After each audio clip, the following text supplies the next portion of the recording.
Je poursuis la discussion avec nos analystes, Christine Saint-Pierre, Marc-André Leclerc, Gilles Duceppe et Farouk Karim. Bonsoir à vous quatre, merci d'être avec nous. Bonsoir. Bonsoir. Christine Saint-Pierre, je commence avec vous. Qu'est-ce que vous avez pensé de la réaction de la ministre Fréchette et du premier ministre Legault face à cette offre de Justin Trudeau, là? J'ai trouvé la réaction un peu froide, mais un peu normale aussi, parce que le gouvernement du Québec demandait 1 milliard de dollars. Ils ont eu quand même 750 millions de dollars. C'est quand même beaucoup.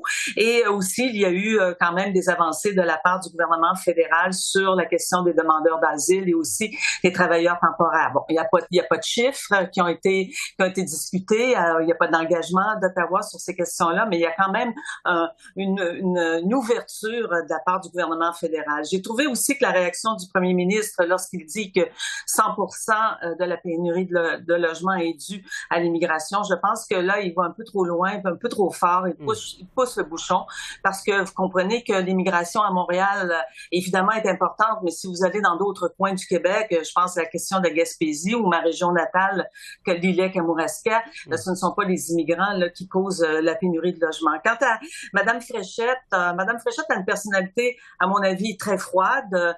On sent pas beaucoup d'empathie envers les immigrants, envers les demandeurs d'asile.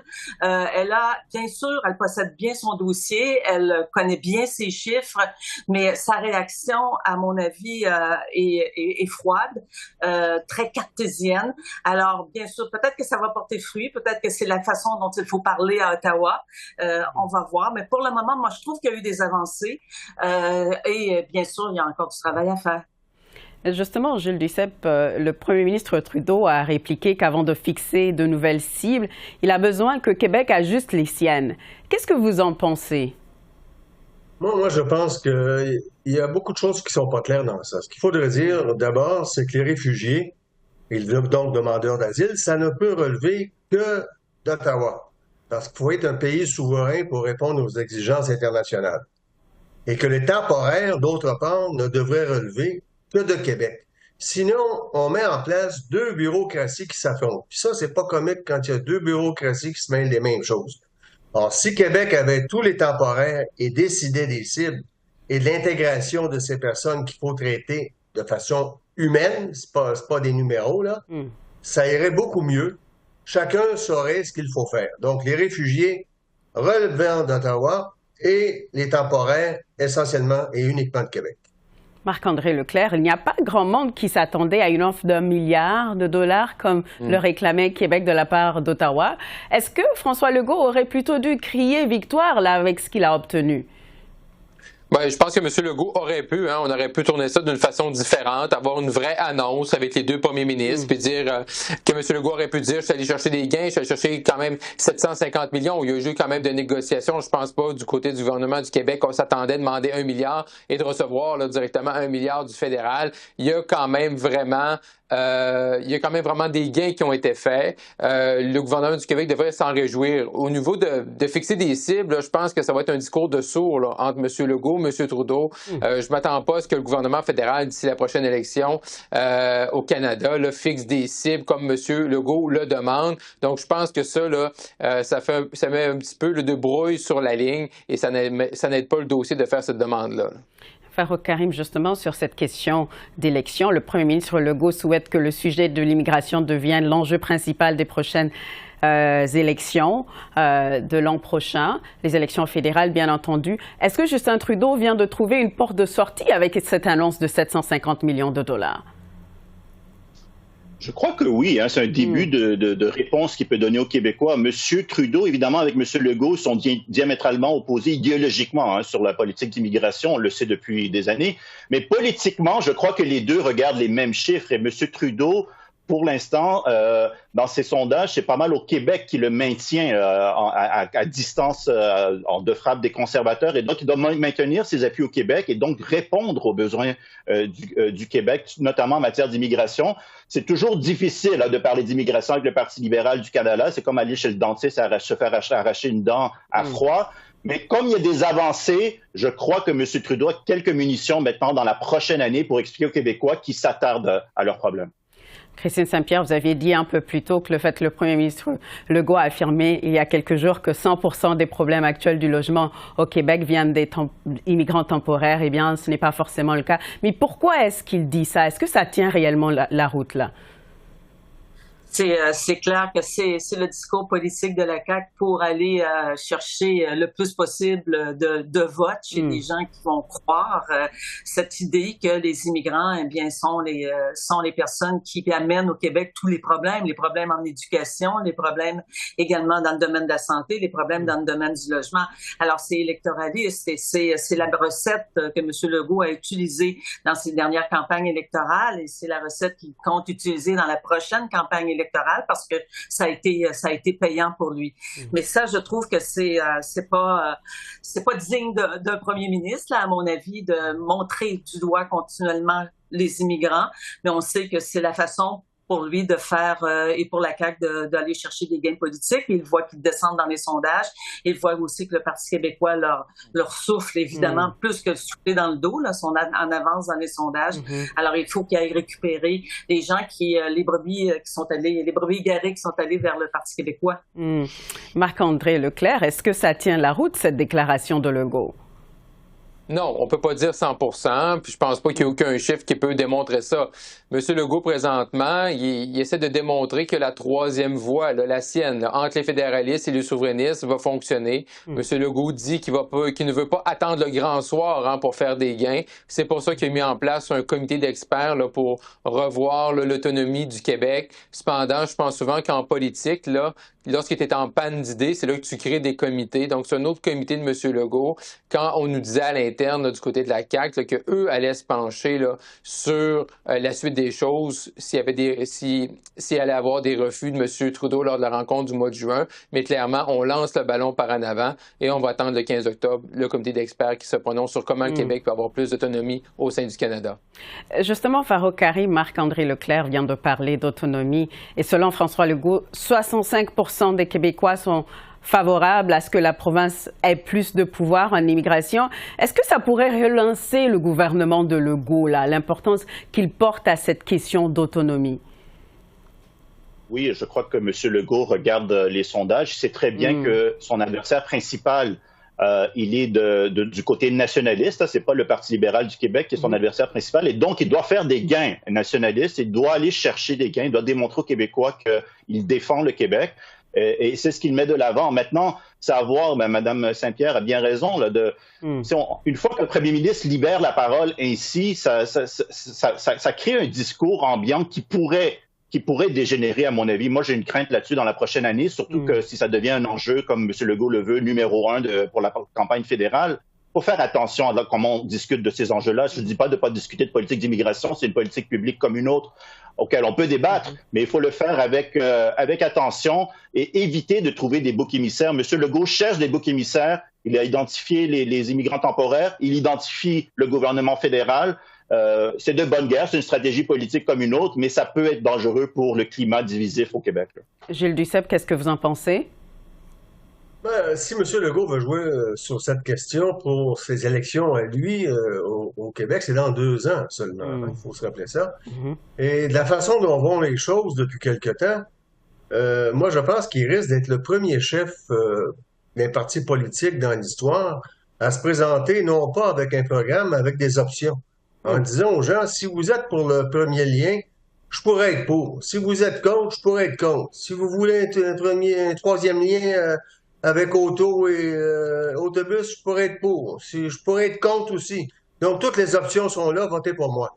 Je trouve qu'il devrait finir par prendre position clairement sur quelque chose et sans tomber sur des questions comme l'immigration, là, avec des propos qui peuvent être dangereux éventuellement.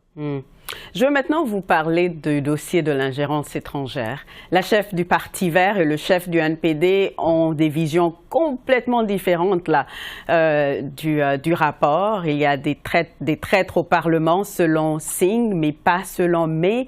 Je vous invite à écouter un extrait de M. Singh hier.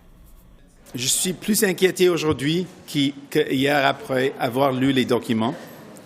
C'est clair que Justin Trudeau a su l'information, mais il n'a pas agi.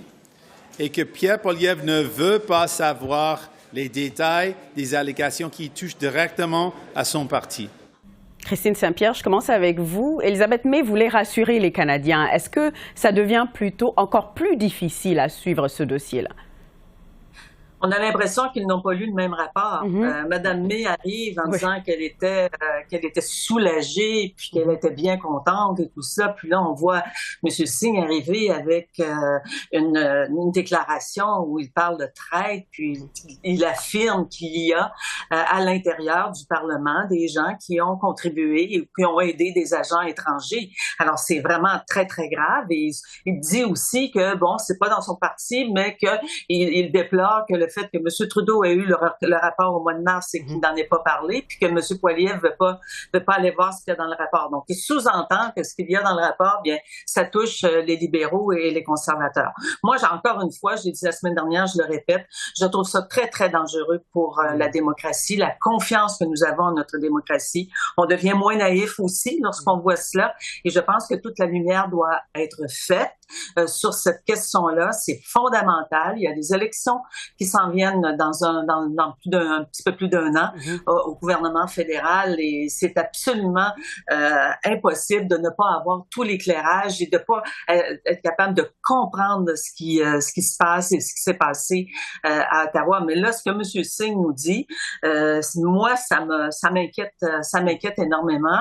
Et qui dit vrai dans tout cela, c'est vraiment, vraiment, vraiment c'est étonnant de voir qu'il y a une telle différence entre Mme May et M. Singh. C'est ça la grande question, parce que Farouk Karim, Mme May est une parlementaire respectée par ses pairs, on le sait bien. Comment expliquez-vous sa version qui est complètement opposée à celle de M. Singh?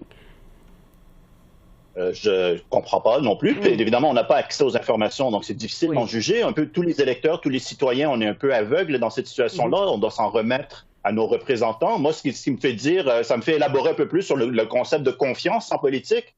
À un moment donné, il faut faire confiance à nos représentants. Cette confiance-là, elle est ébranlée depuis des décennies envers nos institutions. On a un gouvernement en fin de régime qui est vastement impopulaire, à qui on doit faire confiance. Et pour finir, je sais qu'on est en période de séries éliminatoires, on fait des 4-2-7. En ce moment, on a deux chefs de parti, le monsieur Trudeau et Mme May, qui semblent dire qu'il n'y a rien à voir.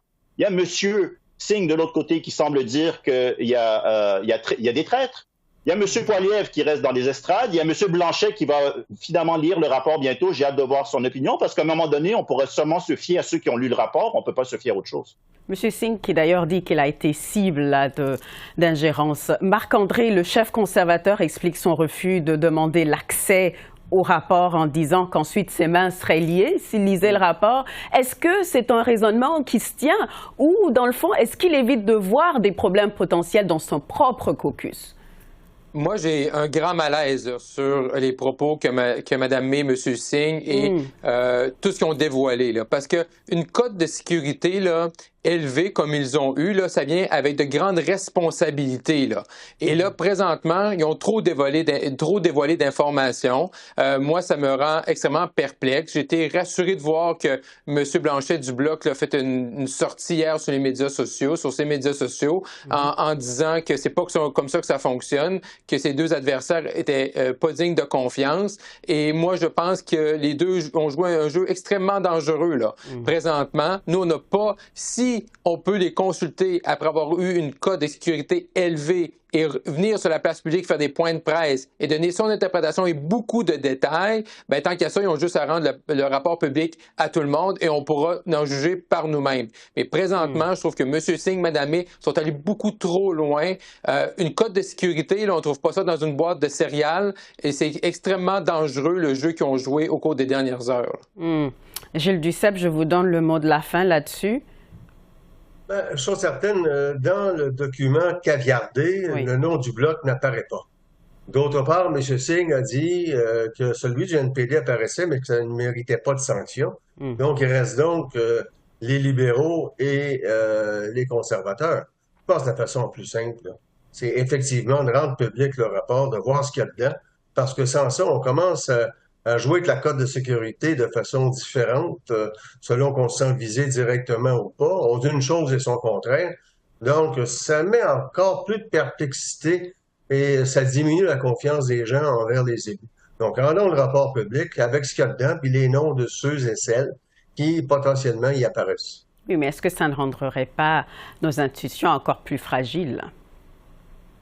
Moi, je ne le crois pas. Si on révèle ce qui s'est passé et ceux qui en sont responsables, ça renforce au contraire. Il faut agir à ce moment-là. On ne peut pas laisser aller les choses comme ça et se dire qu'il ne faut pas en parler parce que ça touchait un tel ou un tel. Rendons les choses claires. Et moi, je pense que c'est la meilleure façon par laquelle les citoyennes ont confiance en leurs dirigeants et qu'on rectifie ce qui doit être rectifié, qu'on prenne les moyens. Et s'il y a des gens qui doivent être expulsés, qu'ils soient expulsés de leur parti et de la Chambre. Grande affaire à suivre. Merci beaucoup à vous quatre et à très bientôt. Merci, au revoir. Merci, au revoir. Merci, au revoir. Au revoir.